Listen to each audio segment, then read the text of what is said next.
It's time to feel the rage. Welcome to Film Rage, where we talk movies in theaters, streaming, and classic films as well. Directors and actors beware, as you cannot hide from the rage. My name is Bryce, and I'm part of the Film Rage crew, which also includes Jim. Hey, Jim. Hey, Bryce. And Murray, who I believe is the man who put the ram in the Ramalama Ding Dong. But I was wondering if he also put the dip in the dip-de-dip-de-dip. I did. I figured. So with the introductions out of the way, let's rage on. I do love me that dip-a-stick. It makes me think Murray is the king of the dipstick.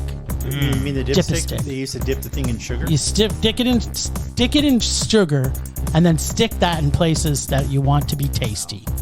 Wow. I just ate it. Yeah, well, hey. Thanks to all who've been supporting us. If you love our independent podcast, please like, subscribe, share, and give us a 5-star rating on your listening platform. Or support us and join the Film Rage community by joining our membership at buymeacoffee.com/FilmRageYYC. If you cannot commit to a membership, you can still buy us a movie rental and dare us to see a terrible, terrible movie that has played in cinemas. And we'll watch it, and we won't like it. But you will make us do some terrible things. Now, let's get to raging, but first, here's a word from our sponsor. Hey, Bryce, what are you doing tonight? I'm going to my favorite cinema, Canyon Meadows Cinema, to see the best second-run movies at the best price. What? How inexpensive are they? Regular price is $5. Regular price is $5. Makes me hope they also serve pizza. They do, plus a lot of other great food choices. Plus, I'm planning my office Christmas party there. They can host a plethora of options for any get-together. Gaming, movie, drag show. Drag show? Now I know where I'm planning my next party. Hey, maybe you think there's a Liam Neeson or superhero movie planned? I hope not. But maybe there'll be a great independent documentary. Sure. Call CMC at 403-670-5444 to book a special event or go online at canyonmeadowscinema.ca.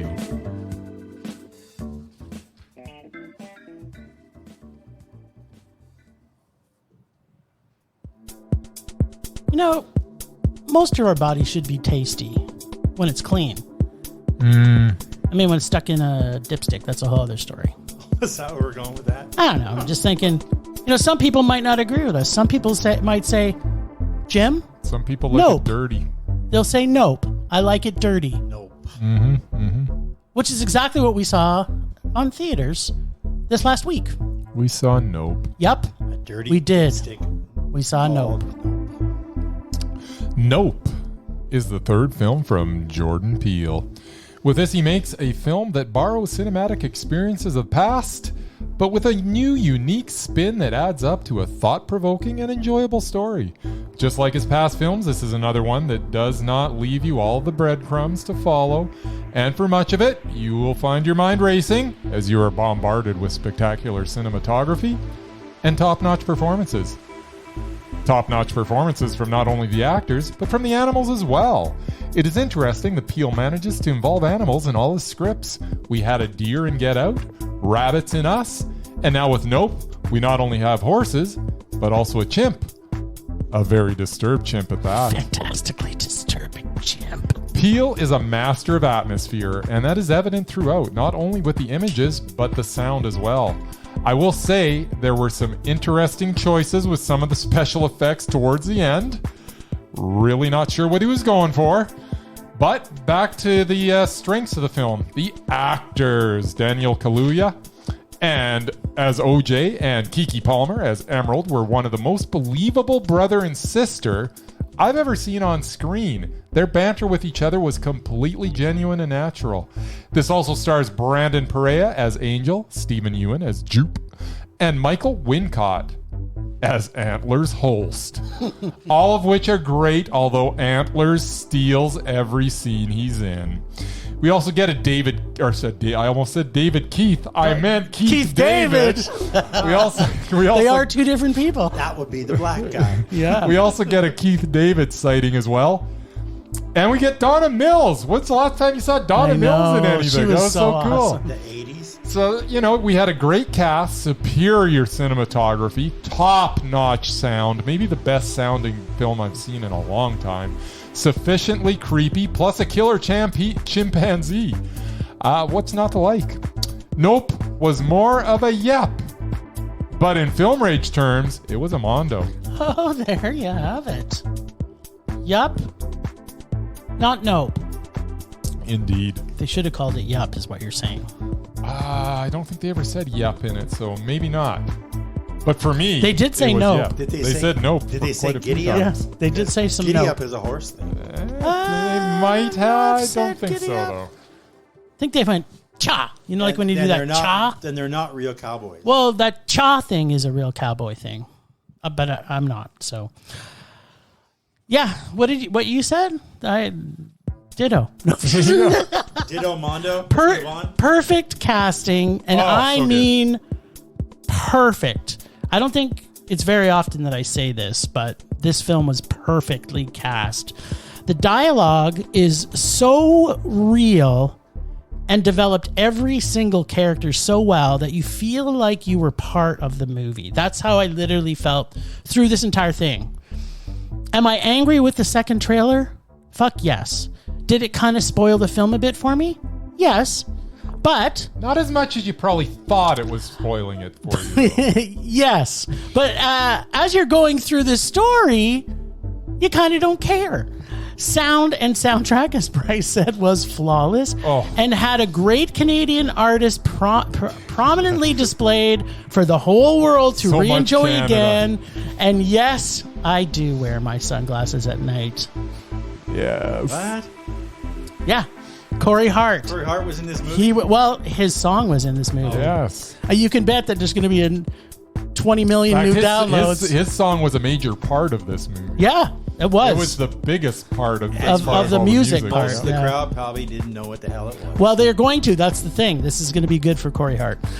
So think if Jordan Peele had a movie Sex Baby with two of the greatest blockbusters of the past, which include Jaws and Close Encounters of the Third Kind, Yep. then you kind of know what this movie is like. This sexy beast was destined to win over my heart. Create that alien shark sex baby and create a film that falls right into my favorite genre of things that eat people.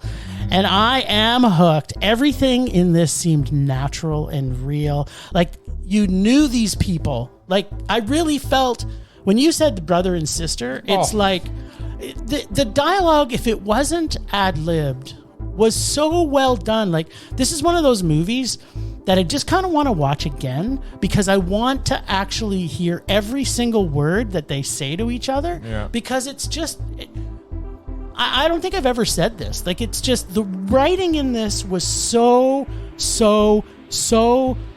perfect with that family dynamic. Yeah. Like you knew they knew what their past, present, and future of these people were.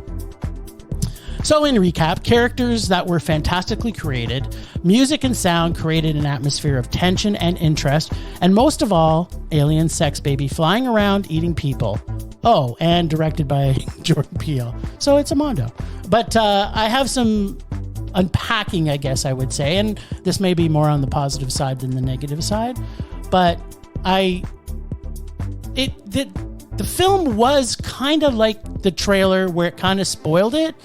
So as you're watching it though, because you kind of knew, like nothing was a surprise, but because you enjoyed the ride so much, Yeah, it was kind of like Nothing was a surprise, but it wasn't as straightforward and obvious as the second trailer made it seem. Yes. Like there was more nuances to it. Yes. And it wasn't just, they weren't just going, blah, here's the whole film. Yeah. I would have preferred if they just stick with this first trailer, which Yeah. was like the perfect trailer. It was the perfect trailer. And I wish I never would have seen the second one, but I wasn't as upset with it after seeing the movie as I thought I was going to be. Yeah, it has happened to us in the past where Oh yeah, We've seen the trailer, and then when we see the movie, the trailer was actually the best thing about the movie. Why'd I go to the movie? Because the trailer was like 2 minutes, and it was an action-packed, perfect 2 minutes. Yes. And the movie was that trailer, but stretched out to 2.5 hours. It was just it just did not hold water for 2.5 hours. And we've talked about this a few times in the last year. I also want to unpack the pacing in this. Oh, because it's so well done. Yeah, like no, it lets you just, it's kind of like reminiscent a little bit of Montana Story. Yeah. And maybe it's because it's a ranch, I don't know, but it's that Western pacing but done through suspense. It's like it's not done very often. So his spin on genre mashups is starting to be just like it's a thing for him. Who knew that this guy was going to be this talented when you know, like he was always funny and his writing was always good. Yeah. But you think of him as a comedian. You think of him as a comedian. I mean, you know, with the Jordan Peele and, you know, sketch comedy. Yeah. Sorry, Key and Peele, Jordan Thank Peele. I just said his name twice. Key and Peele. Yeah. You know, the sketch comedy was actually pretty brilliant. There was like, they would meld into that show every now and then some stuff that was kind of like this. Like he always had that horror, you know, edge to him, because he would put some pretty funny stuff in there that was kind of creepy too. Yeah. But who knew that was going to evolve into this? Yeah, like this is next level film. I think this to me, this is his best film, and we're going to talk a little bit about him on the lists. But this is by far my favorite film of his for sure. Yeah. Okay, so other than just there was a killer chimp. Is that really all we care about? Like, there really kind of wasn't a purpose, but there kind of was influence of the killer chimp because it kind of filtered through the whole animal thing. Yep. But I freaking love that about this movie. Yes. It's like you think you're going in a certain direction, like the killer chimp is going to have a lot more meaning. Well, that's what you open with too. Yeah. You're like, okay, well, the trailer didn't lead us straight at all. This is about a killer chimp, apparently. Right, apparently. And then they're looking up at the sky because maybe the chimps are flying. What's going on? Yeah. That was the beautiful thing about this. Even after seeing the trailers and everything, and I know it revealed some things, but you're still thinking the whole time you're watching. Yes, of course. And I guess the last thing I wanted to unpack is I wish I would have seen this in IMAX. Yeah, I didn't realize that, and I agree. Because it was shot in IMAX for real. Yeah. So yeah, that's it may be a reason we have to go back and watch it again. Maybe we'll talk about it next week. Let's talk about this movie every week until it leaves us.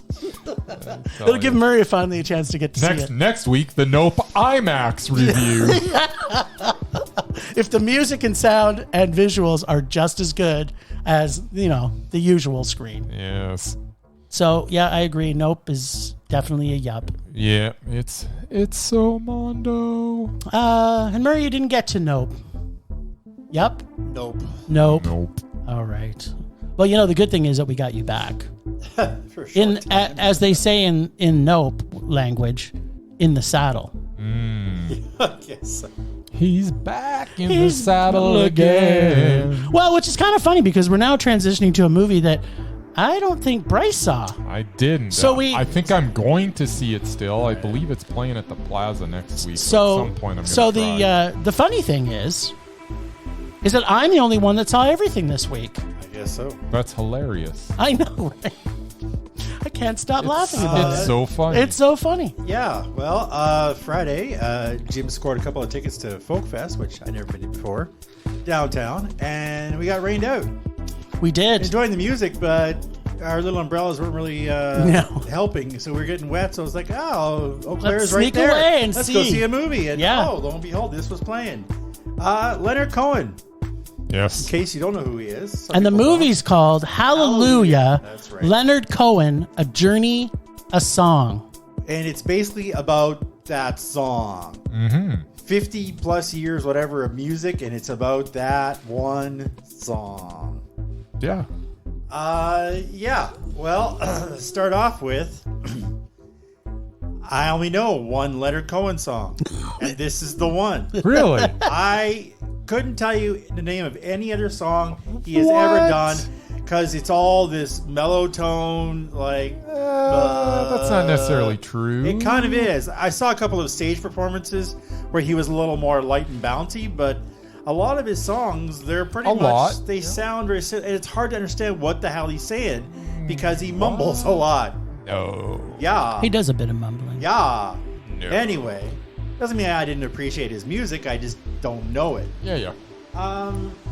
Yeah, this movie was entirely too long and did not need to hear 75 different versions of Hallelujah. Honestly, did not. Was the KD Lang version on there? That was the only one that was good. She's so good. Because apparently in the 2000s, every freaking reality singing show, half of the performers used that song across the world, like every language.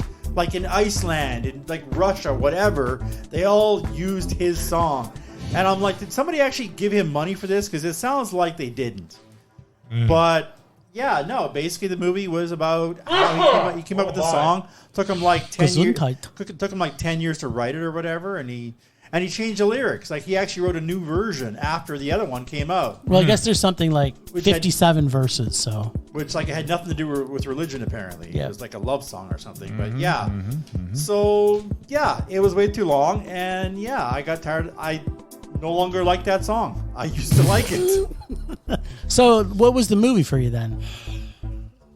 I want to say Rage, but I'll give it a meh. I think you should say Rage. If it actually turned you off of a song, it was so offensive to you that you no longer like a song. The thing is, Bryce, they actually showed some of his life. Right. Like I didn't realize that his business manager wiped him out. Okay, so there was some interesting stuff enough to make it a meh. He was like 70 years old. All right, I'll buy that. He'd been doing music for 50 years. Yeah. And he had all this money and a nice place and everything, and all of a sudden somebody he trusted took it all. So he had to start over at 70 years old. And so it's basically like the movie Elvis, but without all that terrible pizzazz happening. Not good. Pizzazz. And the music was better in Elvis, just saying. Yeah, Leonard Cohen's movie was better than the Elvis movie. I agree. I liked the personal stuff about Leonard Cohen. I just didn't enjoy the music that much, and yeah, I didn't need to hear Hallelujah 75 times. So yeah, it's either a low rage or a low meh.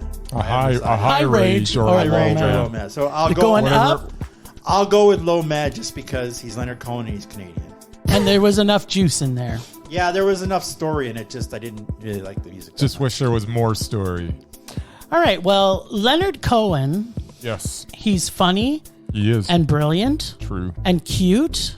And a massive talent. True. That has changed the world through his words and his kindness. True. I wish he was more in this movie. And that I didn't have to listen to 3,798 versions of one song. Did you count them? Sang by every Tom, Dick, Harry, Harriet, and Ilsa. Also, push a documentary over 2 hours. Now, you know how, and we've interviewed documentary filmmakers that actually said if the documentary's over 77 minutes, I believe that was his exact time. Yeah, that sounds about right. It was, if it's over 77 minutes, it's probably not good anymore. Yeah. So that's an indicator as to documentary filmmakers. Make sure anything over 77 minutes is gold. At least under 90. Now, unlike Murray, I love Leonard Cohen's music. And there was a lot of it in this. But the talking heads and the continuous replay of the song Hallelujah almost destroyed my love of this song for me, and almost destroyed this movie, because by about the 3,740th time you've heard Hallelujah sang, you're kind of like, okay, we get it. This song is kind of popular, but not every 5 minutes start playing the fucking song again.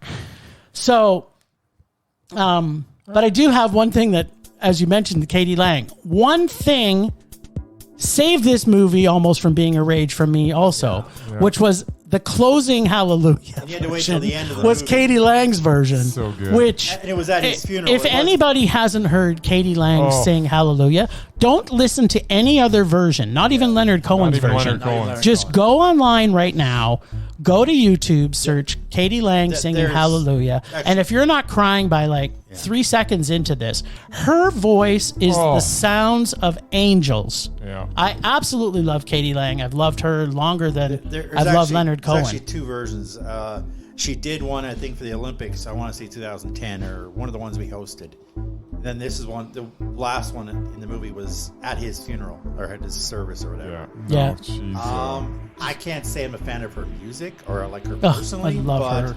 I love her personally. I love her singing. She does the crap out of that song. Yeah. Like, that's like the best version I ever heard. And I've now heard 3,000 versions of it. Yes, exactly. So Leonard Cohen is a huge mondo, but this movie needed to be 30 minutes shorter and have more of him and Katie Lang singing duos and get rid of a lot of those talking heads talking about the song Hallelujah. Yeah.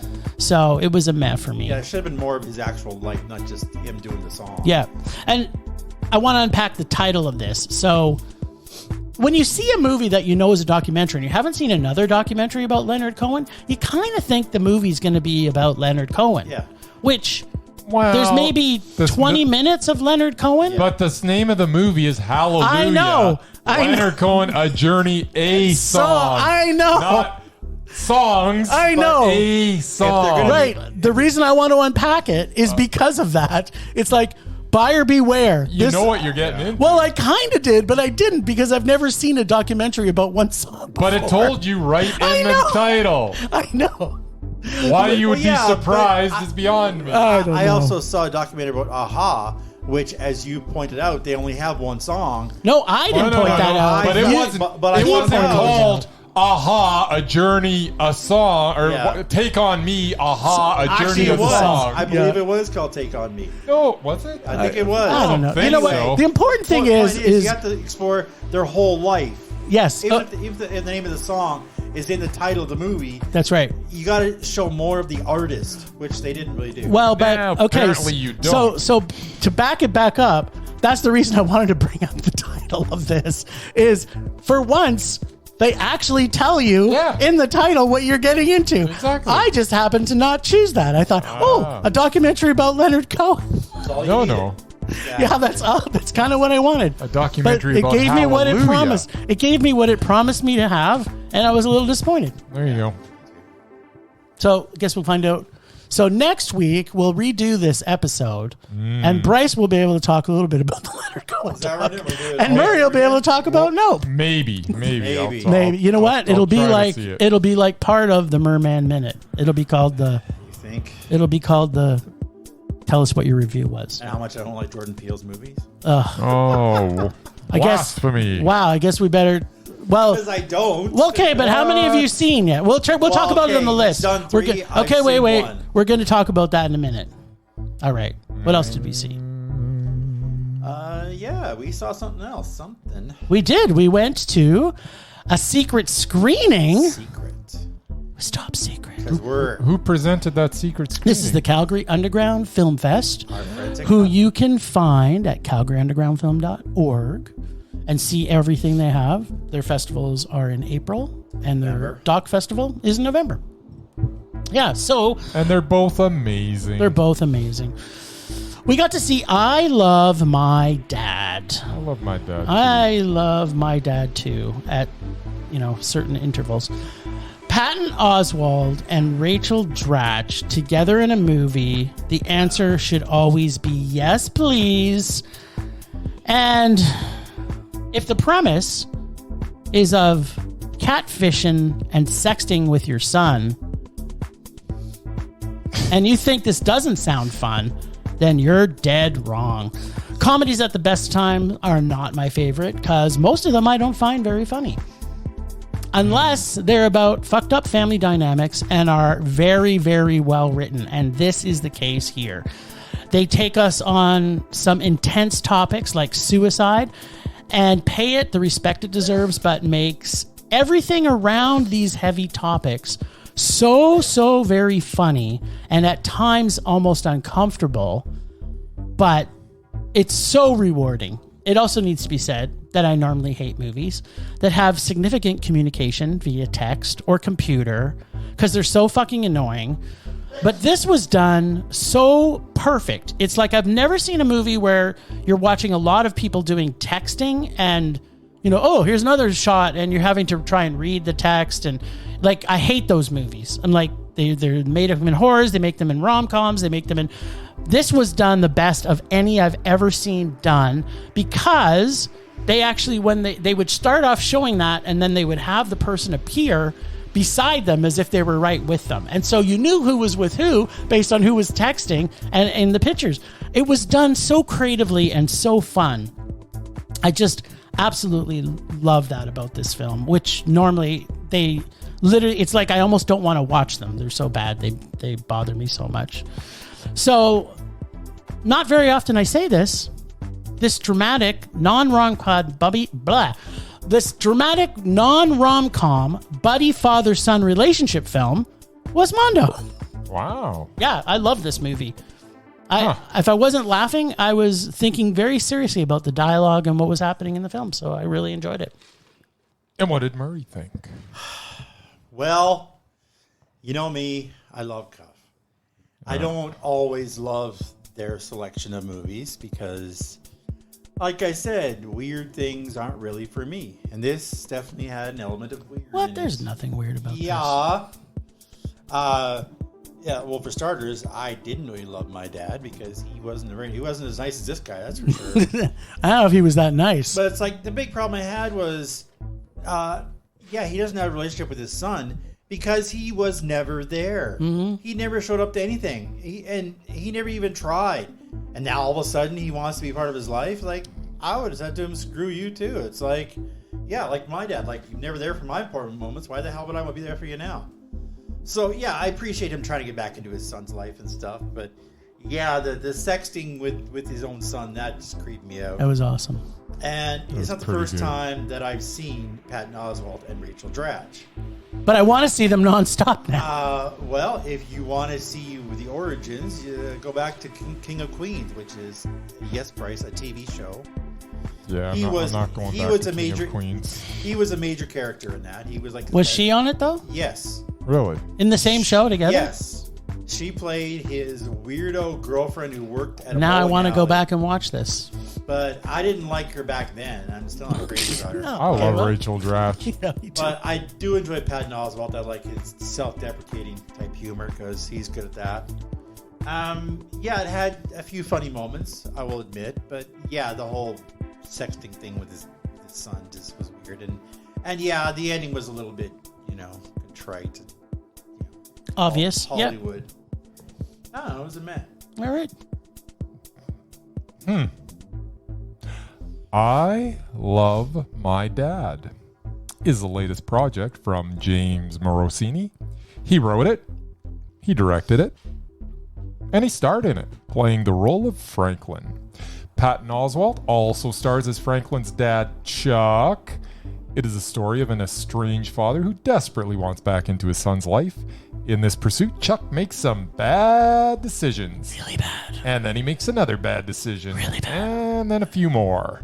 And these create some beyond uncomfortable situations for himself in this tale of desperation. The film has some unevenness to it, and there are some things that don't work for me, but that is all okay as I got to see Patton Oswalt in a starring role again. Just like with Big Fan, he shows he can carry a film. And not only did we get some much needed Patton time, but we also got some Rachel Dratch. Yes, we did. And she is amazing. And we also got, which I can't believe either of you mentioned, we got the man that should be in every movie, Lil Rel Howery. I have yet to see him in a movie where I wasn't hanging on his every word and action. Yeah, he's pretty I good. love me some Lil Rel. Yeah, he's pretty good. I got one word. Baywatch. Okay. He was in that. Ah. He was in Get Out too, which is a Jordan Peele crossover discussion. He is the best part of every movie that he's in. It's just a fact. He's so good. Other than that, the story started out strong, but unlike Jim, I thought it lost quite a bit of momentum, so much by the end. that I don't know that I can make it a Mondo. I laughed a lot. I enjoyed most of it. It was meh. Okay. Yeah, I could overlook some things.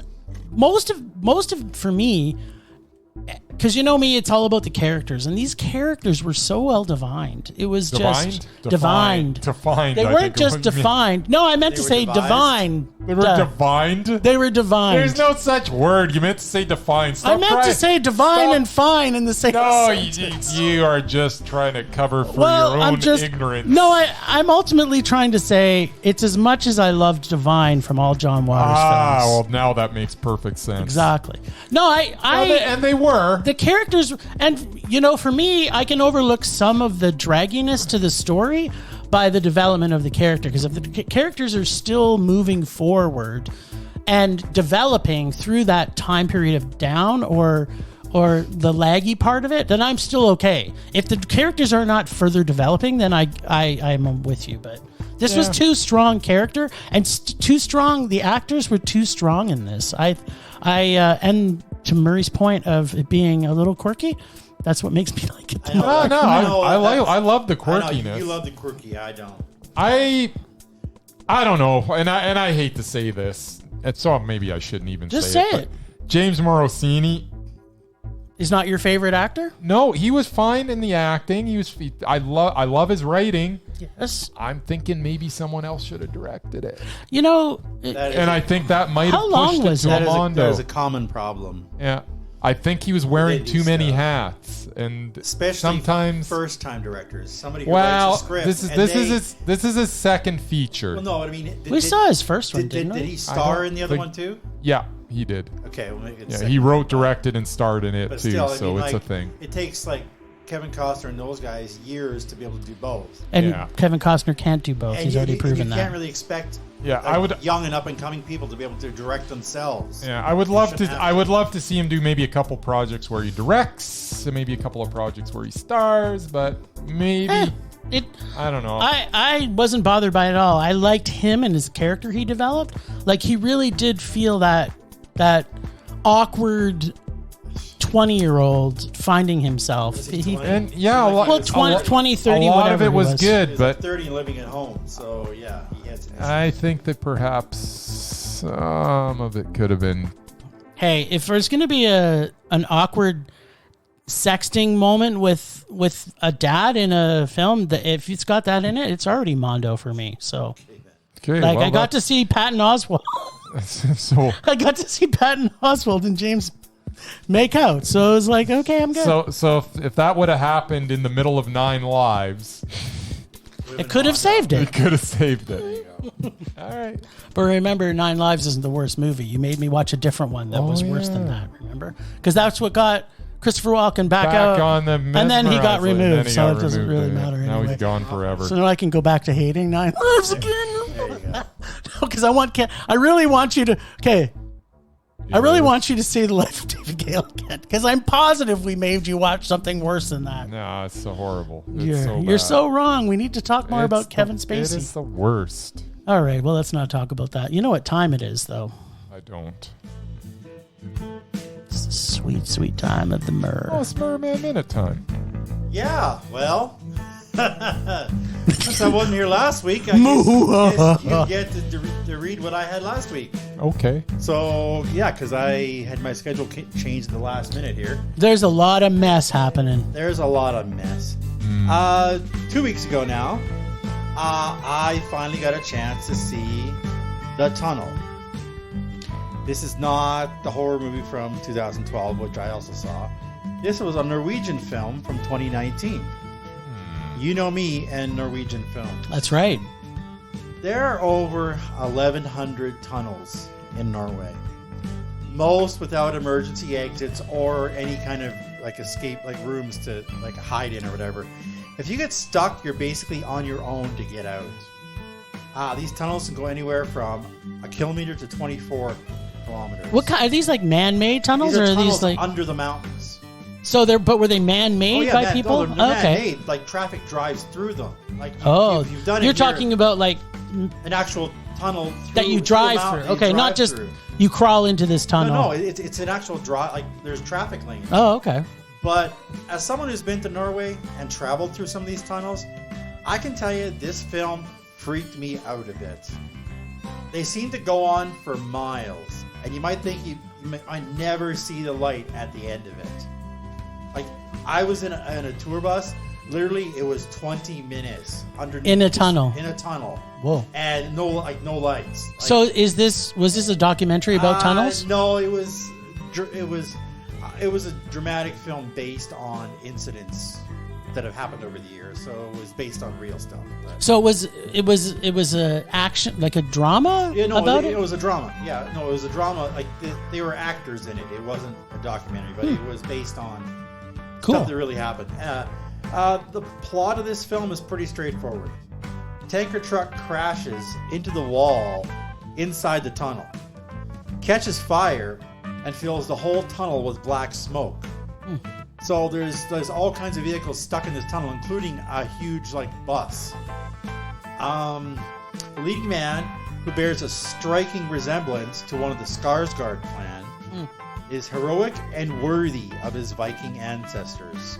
His name, Thorbjorn Har. Nice. Now, this film could have almost been a mondo based on the scenery alone. Like, Norway is it's so beautiful, even in the wintertime when this takes place. Add in a good disaster film and, well, still not quite there. It was kind of like that rock film San Andreas, except in a tunnel. Okay. I like this film a lot. No big surprises, but still pretty suspenseful. But the only thing I found kind of ridiculous was, spoiler alert, the actual rescue team sent in by the government to basically just stood around outside the tunnel. Sounds like government employees to me. While the ordinary people drove in with their Toyota Priuses or whatever and rescued people. They actually drove into the tunnel, into the black smoke, in these little tiny little 4-cylinder cars and brought people out. Meanwhile, the rescue team is standing outside by the fire truck. Nice. That was kind of dumb. But apparently this was based on real events, so great movie, just a high meh. Nice. The Tunnel, or Tunnelin. Yeah, sure. Tunnelin. Or is it Tunnelin? I don't know. Is that the right Norwegian Tunnelin? Unfortunately, I'm not fluent in Norwegian. Yeah. I'm trying to do my best Norwegian accent. Sound Italian. That is sweet. That's a spicy meatball. No, that's a spicy Swedish, and that's an insult. Oh, right. Any Norwegians listening, please. Yes, you send apologize. us the proper enunciation of Tunnelin. Sure.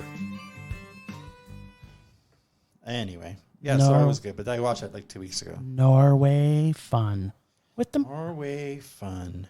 Temperature rising. Vision blurring. Rage taking over.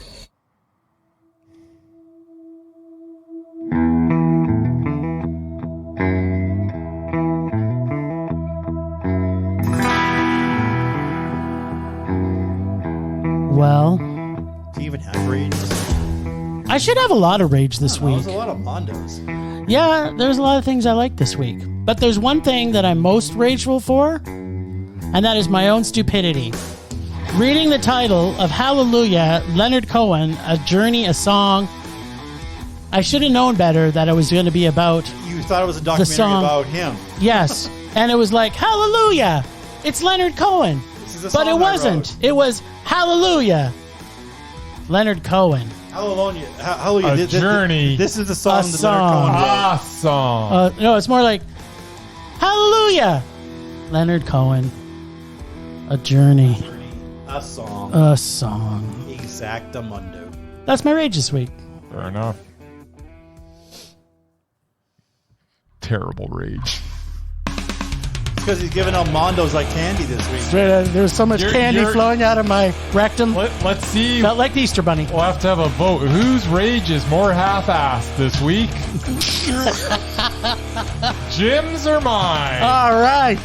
So my rage this week is there's not enough Lil Rel Howery. He's the best part of every movie he's in, and I need to see him more. That's my rage. I don't even know if that's really a watch rage. his stand-up. Total rage. I need more. More Lil Rel. I don't know if that's possible. Because he is in stuff. Not in enough. Not that much. Apparently. He's mostly a supporting character and everything. Now, wouldn't it be great if we could get him and Boo Boo Stewart in a film together? Oh, Boo Boo. Right? We don't get enough Boo Boo. We definitely don't get enough Boo Boo. I suggest you write to Jordan Peele and get on that. Yeah. Well, Jordan Peele's put Lil Rel Howery in a movie before. Sure yeah, but he maybe doesn't know Boo Boo Stewart. Yeah, I know. So, he needs to get Boo Boo Stewart in. Does. I don't know. He knows of him, but... Because But now he's Jordan Peele. Not to talk about Nope again, but there was some pretty good diversity in Nope. Oh, there's always... Yeah, absolutely. It was very well done. It was very well done. All right, then. Rage subsiding. Pulse slowing. Anger fading. Do you like the TV series Tales from the Crypt? Are you interested in full episode and movie reviews from Tales from the Crypt? This podcast is for you. The Good Evening Kitties podcast, where I, Melissa, your ghostess with the mostest, recap every episode with special guests and bonus horror movie reviews. The Good Evening Kitties podcast can be found on most podcast platforms. Check it out today. Cool beans. All right. The lists. Now, if you're listening to us for the first time, go to filmrageyyc.com. Go to the page called The Lists, and on it you will see 4 different categories. You will see Mesmerized, you will see Doubted, you will see Undoubted, and you will see Repulsive. We have been on a kick with our Mesmerized to try and kick people off, because the true meaning of mesmerizing is they are mesmerizing every time they are on screen. And if you see them in a movie, you can't help but think of them as that movie. Now, we've had times where there's 2 people that we find mesmerizing, and we voted on it, and they made it on the mesmerized list. But apparently when they're in movies together, just like Highlander, the first one, not the rest of them, because there's more than one. No, but in the original, there can be only one. That's the theme of all of it. Every Highlander. Yeah, but there's always like 50 Highlanders. Yes, but that's the theme, is there can only be one. That's why they're killing each other. But they've had that anyway. Anyway, every Highlander there can only be one. Okay, well, just like the Highlander series, there can be only one that's mesmerizing. And this week we're going to be talking about the best exotic marigold hotel. Who has Bill Nighy, the acting guy, Maggie Smith, and Dev Patel. Now, Murray, did you get a chance to watch this? I have seen it. Does that count? I think we need a fresh take on it. Well, I wasn't even going to be here. It depends on... No. Okay. So, it's you and me, baby. Yeah. So, I actually want to say after watching this, because I remember when this first came out, and I still really like this movie. It's really good. I liked it. It's good. I wouldn't say it was Mondo on second watch. I would say it was Matt, but I still did enjoy it because the characters were pretty well defined and pretty well developed. Yeah. What I did notice about this is by far Dev Patel's weakest performance. Yeah, it's unfortunate so for Dev. I am actually putting forward, it doesn't matter how we vote on this. Okay. That no matter what, Dev Patel did not even come close to these 2. True. Kind of like we had the other week. He was in it for more than 5 minutes, wasn't he? Oh, he was in it. He's one of the main stars. He was like the bellboy. So no, he wasn't. He owned the hotel. Yeah. He was the bellboy manager. He was the manager. Did he haul luggage to people's He rooms? did. Yeah, he did that too. He did that. But I rest my case. But he owned it. He actually owned it. He actually, he was part owner. Part owner, I guess. yes. Yeah. So I'm putting forward that no matter how we vote, between Bill Nighy, that's the acting guy, and Maggie Smith, that no matter what, Dev Patel is officially removed from the mesmerized list. We could have done this without this little spiel. Really? Yeah, but then it takes it down. It takes down the vote. Neither of us was taking Dev Patel. I know, but if we disagree on this vote, yeah, he still has to go because he wasn't even in the same ballpark as these 2. Oh, you're saying he's gone regardless, no matter what happens. He's gone anyways. Dev Patel. Close. You know, that's an interesting little wrinkle that you're throwing in right now. I am absolutely throwing that wrinkle in. And I like that wrinkle. So if we do it like a three-way, and there's one that obviously isn't up to the other two, by the other two. The other two, yes, then he's got to go. Okay, yeah, Dev Patel. I'm sorry, dude. For the record, I never would have picked him anyway. Yeah. We know that. You didn't want him on in the first place. You said I haven't seen enough Dev. I am almost quoting you directly. I haven't seen enough Dev Patel movies to know if he's mesmerizing, but I will trust you, which we appreciate it when you trust us. Did I say I trust you? I didn't know if you did. Yeah. You said. I think trust was used. I just don't think movies I've seen him in I didn't like. So I think he more said I haven't seen him enough in enough movies. So whatever. Yes, that sounds like me. Nice. Okay, so unfortunately, we said, great, he's on. Unfortunately, Dev Patel, as much as I love you very deeply. Yeah. And will always think you're mesmerizing in my heart. Yeah. But in logic and truth, you are truly not fully mesmerizing. It is. Yeah. All right. Well, that leaves us down to Maggie Smith and Bill Nighy, the acting guy. So, count of three. Well, just a second before we go on with that. It's actually interesting that not only were they in it, but two former Mesmerized in Tom Wilkinson and Judi Dench. I mean, this was a true battle of the Titans. Yeah. But those two... If one of those would have outshone everybody, then I guess everybody would have been gone. But they're not on the list anymore. But they're not on the list anymore. But if they out-mesmerized... I don't remember taking them off. Then I think everybody should be gone. So if I watch this movie, I'm like, I'm sorry, Tom Wilkinson was the most mesmerizing in this. And the fact that he's already gone off the list... See, I didn't find him the most mesmerizing. No, I'm not saying that he is. But you said if he was. If he was. Or if Judi Dench yes. out-mesmerized them, then I think that's another caveat to this whole thing. Well, yeah. They would have to, then everybody's gone. We brought that up on a previous film. That's why we lost Christopher Walken and why we lost Wilkinson before. So, yeah, I would agree. At any rate. Neither one of them was better than these two. 3, 2, 1. Maggie Smith. Damn you. He was the most mesmerizing. No way. I wish his character had a slightly different arc, but subtly and truly, like when you think Bill Nighy, you think of him, really stealing the scenes, not in a subtle way, because usually he can be very subtle. He can be, but more often than not, he's in other roles. He's kind of not over the top, because he's never over the top, because he's always reserved, but he's reserved in a way that's almost flamboyant in the roles that he's in.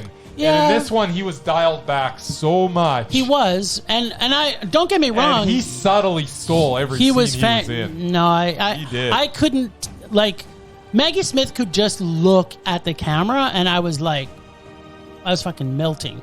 No. There were scenes with her and him in it together. She was great, and but there were scenes where they had the whole Breakfast Club shot, and where she was, and I'm just like, I can't even look at anybody else. And I couldn't look at anybody else but Bill. So I guess they're both on. I guess they stay. But the good thing is we lost one.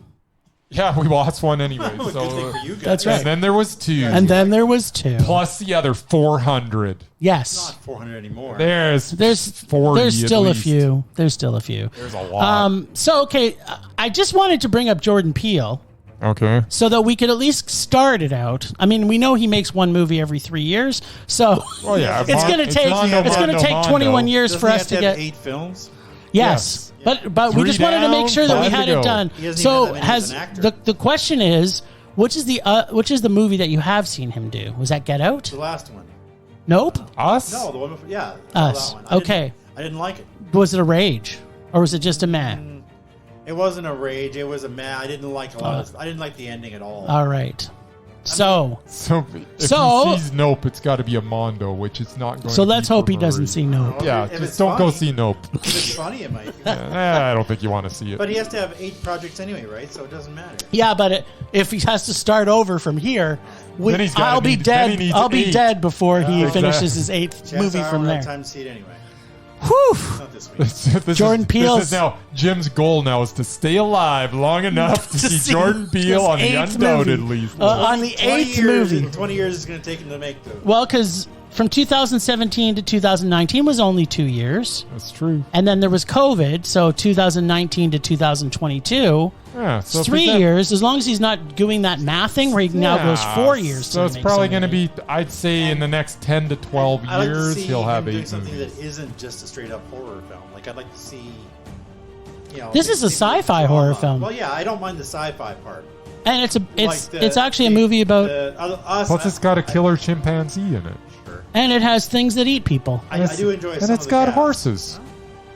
Horses are cool. Want me to see it or not? I like horses. Well, you know what? If he sees it, it's just what happens. It's what happens. It has to be. They have to be undoubted. It's just the way it is. Do you got anything for us, Murph? For next week. No, that would be a no. All right. What? Well, stay tuned. I thought you had the Francis McDormand thing. I think there's got to be a few movies that both Maggie Smith and Bill Nighy, the acting guy, have been in together. Well, I'm sure there are. We might have to watch another one, which would be terrible. Legends of British cinema. I'm sure they've been That's right. things together. Yeah, maybe we need to find another Bill Nighy and Maggie Smith movie. Stay tuned, people, just like last week. Just have them continue to butt heads until we agree. That's right. I'll see if I have time to look that up. Nice. All right. Then.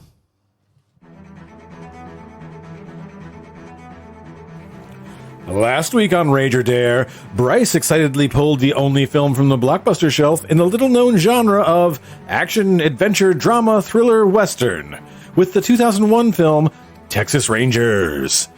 This week, Jim has no choice but to go back to the bag of rom-coms. I mean, Bryce's rom-com torture bag.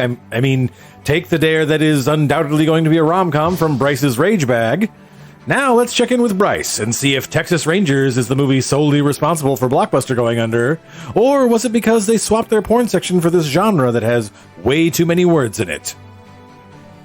That was good. All right. Yes. How was the fabulous, action-packed Texas Rangers?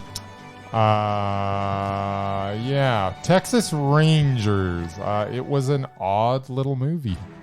It had some decent actors in it with Dylan McDermott, Tom Skerritt, Alfred Molina, and Robert Patrick. It also had some not so good actors in it as well. A young Ashton Kutcher must have walked off the set of that 70s show and was unable to turn off his inner Kelso.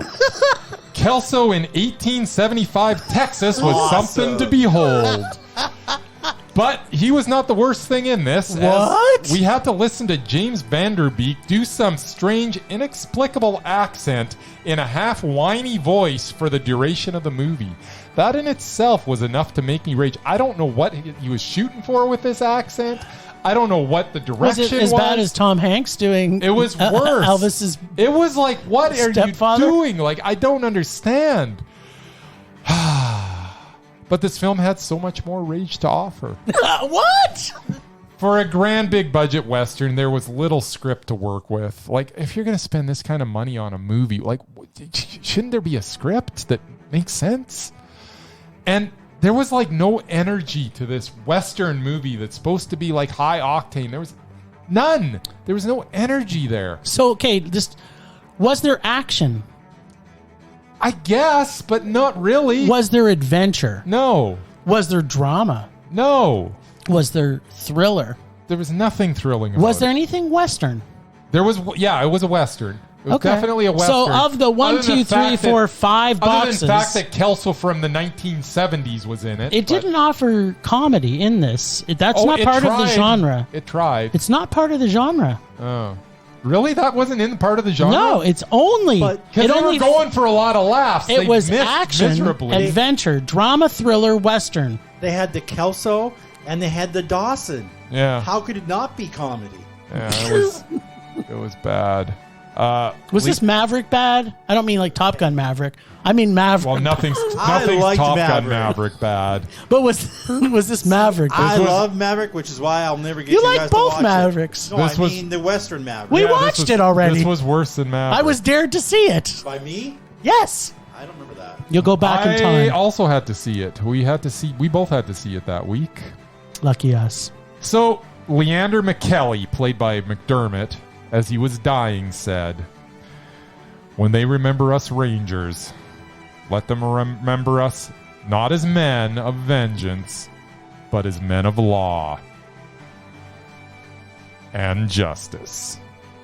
Dun, dun, dun, dun. That is quite optimistic, as I reckon I won't remember any of them Rangers, but I suspect I will remember that Texas Rangers was a rage. Oh, sweet Jesus. You know who was a Texas Ranger? Tommy Lee Jones. The Lone Ranger was a Texas Ranger. Really? Oh. That's the original Texas Ranger. Nice. That's And exciting. what's his face? The Kung Fu dude who was his sidekick.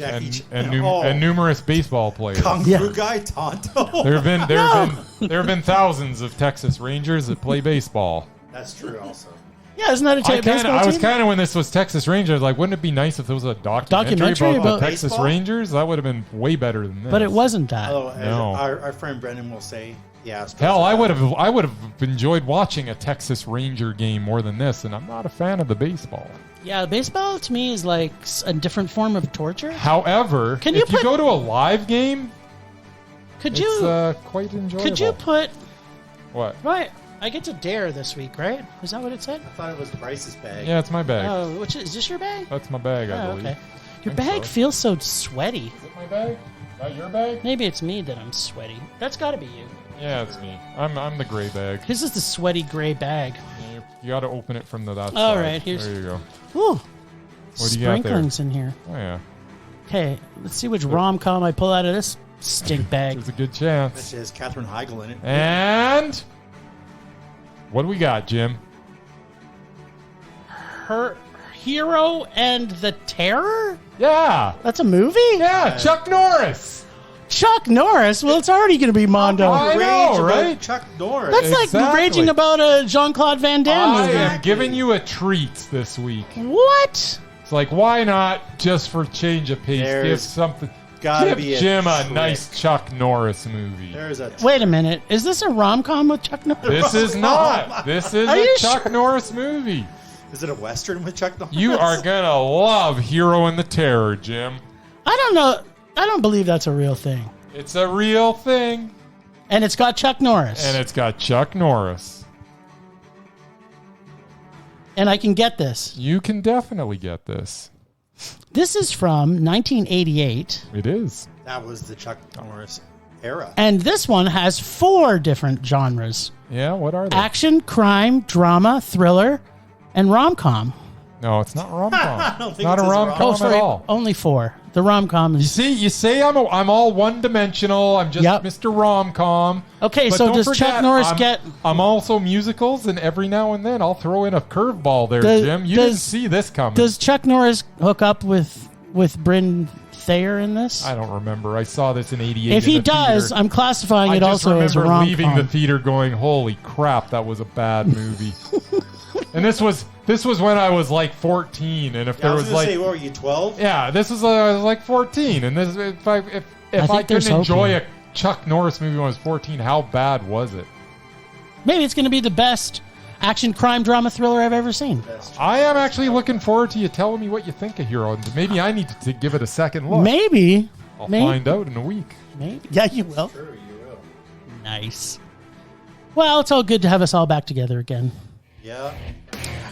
Well, thanks, Ragers, for listening. Thanks to Extended Film Rage family, who you can find in our show notes, because we have super, super, super awesome show notes that Bryce puts his fingers to the bone typing every week. Thanks to Casey from The Nerdy Photographer, who does the voice of Rage or Dare, and we love him so much. Find us on social media everywhere at Film Rage YYC. Check out everything Film Rage at filmrageyyc.com, including our merch site for Redbubble and TeePublic.